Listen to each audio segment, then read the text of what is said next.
This is the book of Matthew, chapter 24, verse 6. And ye shall hear of wars and rumors of wars. See that ye be not troubled, for all these things must first come to pass, but the end is not yet. Matthew 24, verse 7. For nation shall rise against nation, and kingdom against kingdom. And there shall be famines and pestilence and earthquakes in diverse places. And this is of the prophet Joel, chapter 3, verse 9. It says, proclaim ye this among the Gentiles, prepare war, wake up the mighty man, let all the men of war draw near, let them come up. The prophet Joel, chapter 3, verse 10, it says, beat your plowshares and the swords and plenty hooks at the spears, and let the weak say I'm strong. And this is of the book of Ecclesiasticus, chapter 3, verse 8, and it reads, it says, in a time to love, and a time of HATE, and a time of war, and a time of peace. This is Revelations 11, verse 14, and reads, it said, Salakia. Yep, this is the book of Revelations 11, verse 14. It reads, it says, the second will pass, behold, the third will come in quickly. Shalom, first and foremost, I'd like to give all praises and glory and attitude to Yahweh Ba'Hashem, Yahweh Shai Ba'Hashem HaKadosh. And the Heavenly Father, the true name is Yahweh, and his unbegotten Son, Ba'Hashem, in the name of Mashiach Yahushua. Those are their true names in the ancient Paleo-Hebrew, the Lashwan Kadash tongue. And I say Barakatham to the elders and apostles, Wa'akim Wa'akwaf, and I say Shalom. And this is a sit-down lesson of the name of the video clip that I'm about to show.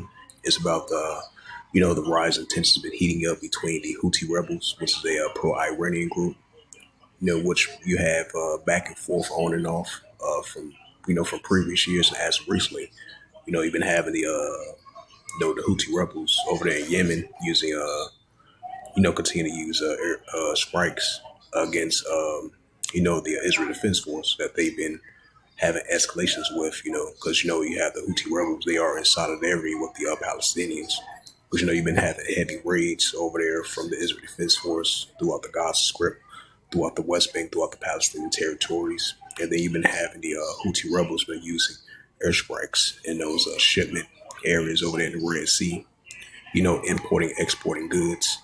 So you have the Houthi Rebels say they're going to continue to resume their attacks against the Israelis, which is the Israel Defense Force. So you're still going to have rising tensions heating up.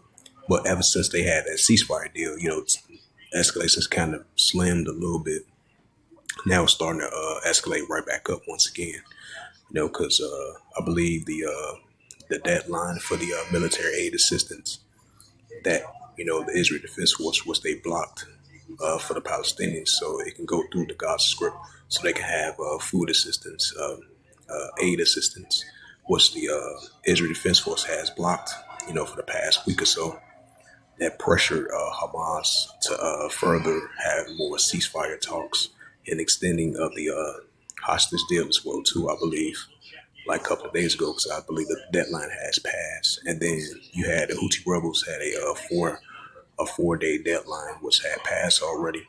So they're going to continue to resume with the attacks on the Israel Defense Force, especially over there in the Red Sea and over there in the Arabian Sea, because you have Great Britain and the United States recently, from last year all the way now, been using airstrikes against the Houthi Rebels, targeting military bases over there, which is fully owned by the Houthi Rebels, a pro-Iranian group over there in Yemen. So expect to see those clashes between both sides as well too. Great Britain, the United States, and the Israel Defense Force going against the Houthi Rebels. So I just want to add an additional side note to that. So I'm going to play this video clip.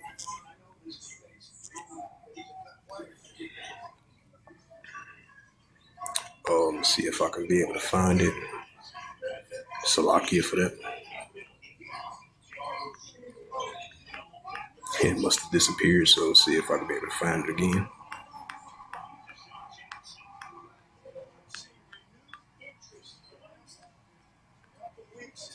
Oh, there it goes.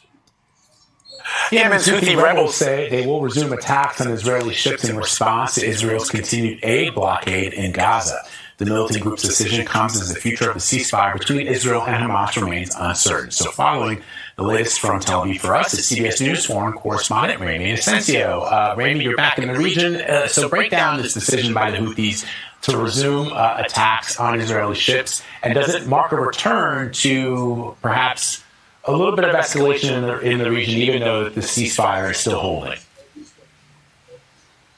Sure. Well, it opens a door to potential attacks by the Houthis against Israeli ships in the waters surrounding this region. But the reason they have decided to make a U-turn on this original suspension of attacks on Israeli ships, which started back in January when the ceasefire did take effect, is because of the blockade that Israel has said that it is now doing on the Gaza Strip in terms of humanitarian assistance, food, aid, medical supplies. In addition, the ending, the stoppage of electricity flowing into the Gaza Strip that just happened about 3 days ago, which has affected the functioning of desalination plants there. So far, this has been announced from this announcement came last night.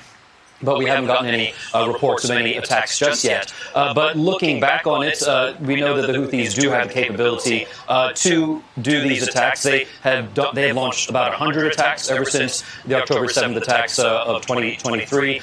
There are at least 2 ships that were attacked. One was seized. At least several sailors were killed, and many others were taken captive. So the waters here from the Gulf of Aden all the way to the Arabian Sea, all fair game, according to Houthis, from this point on. And finally, Ramy, how is the continuation of that ceasefire and those talks around it going? Sure. Well, that is why Steve Witkoff, Trump's special envoy, is now in Doha talking with the Israeli delegation, talking with those mediators from Egypt and Qatar, and then indirectly with Hamas. The crux of this is that Israel wants to extend phase 1 of the ceasefire from January, but Hamas wants to carry on with phase 2, which was agreed by both Israel and Hamas 7-8 weeks ago. There is a plan being talked about now called the Witkoff plan. If that did come to some kind of fruition, it envisions an extension of 2 months and the resumption of the exchange of hostages. Roughly half are believed to still be alive, about 25 in total, potentially over the next 2 months. Vlad.